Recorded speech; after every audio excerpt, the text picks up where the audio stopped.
On this date in twisted history, on May the 31st, 1279 BCE, Ramses II, also called Ramses the Great, became pharaoh of ancient Egypt. He is probably the greatest pharaoh of the ancient Egyptian empire. He captured territory from all of his neighbors, north, south, east, and west, with his powerful armies, built many buildings and temples, and lived to the ripe old age of 90. Storytellers also claim he was the pharaoh that squared off against Moses and lost. Except the Bible doesn't name who the pharaoh was in that myth. It conveniently leaves it blank.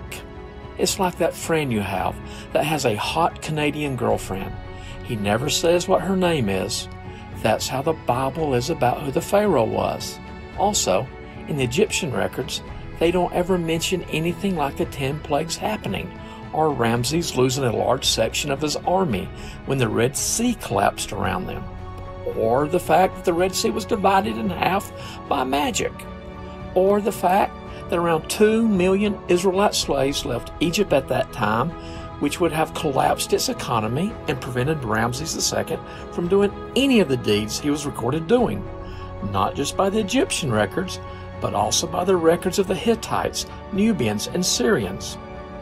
In fact, the Egyptian records don't mention anything about the Israelites living in Egypt as slaves or freemen. You'd think the Egyptian scribes would have been excited to write about all those miraculous events. It would have been remembered. Also, you'd think the writers of Exodus would have remembered the name of the most important person in Egypt if they'd really been there. Also, that friend with a hot Canadian girlfriend, he's going to claim her name is Lisa. Don't be fooled. They're all named Lisa in Canada. Shoot, I think the Pharaoh's name was also Lisa. And Moses said, "Lisa, let my people go." It could happen.